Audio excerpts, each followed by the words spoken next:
جو آپ کی کتاب ہے ترقی پسند شعری فکر اور اردو شعرا، بنیادی طور سے ترقی پسند نظریات پہ عام گفتگو کی جاتی رہی ہے، لیکن اس کے اثرات کو اتنے گہرے انداز سے اور خاص طور سے شعری متن میں تلاش کرنے کی جو کوششیں ہیں اس میں اس کتاب میں اس کی بڑی منفرد اور نادر مثالیں ملتی ہیں۔ ایک جگہ انہوں نے لکھا ہے کہ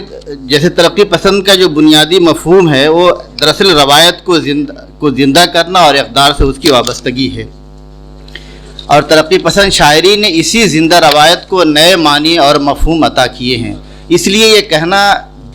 ادبی دیانتداری کے خلاف ہوگا کہ ان نئے شعراء کے ہاں جو تہذیبی اور عصری آگہی کا شعور ہے وہ ترقی پسند فکر کا حصہ نہیں ہے۔ اس طرح ترقی پسند شاعری نے اس نصف صدی کے فکر و اظہار کے افق کو وسعت ہی نہیں دی بلکہ خوش رنگ اور دلکش اور بامانی بنایا ہے۔ یہ بنیادی ایک طرح سے شارب صاحب کا وہ ہے نئے خاص طور سے غزل کے حوالے سے۔ اس میں دو تین شاعروں کے بارے میں خاص طور سے شمیم کرہانی یا جذبی جو ترقی پسند شعراء رہے ہیں ان کا ذکر تو ظاہر ہوگا، لیکن اس کے ساتھ جو جدید شعراء ہیں اور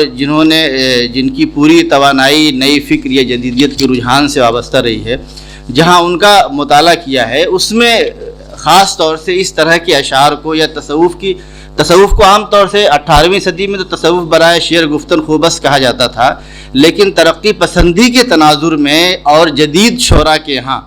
جب اس چیز کو تلاش کیا گیا تو اس کی بڑی عمدہ مثالیں یا عرفان صدیقی کا جو مطالعہ کیا گیا ہے کہ مسند خاک کوئی سلطان نہیں میرے سوا میرا شریک، مسند خاک پہ بیٹھا ہوں برابر اپنے۔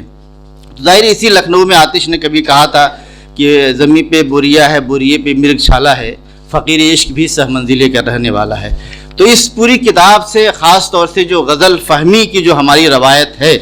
اس روایت کو اگر دیکھا جائے اور شارب صاحب کو اس تناظر میں دیکھا جائے کہ ان اثرات کو محسوس کرنے کے لیے کہاں تو ایک عجیب خوشگوار حیرت کا احساس ہوتا ہے کہ آپ نے اشعار یا متن کے درون میں جا کر کے ان چیزوں کو تلاش کرنے کی ایک خوشگوار روایت قائم کی ہے۔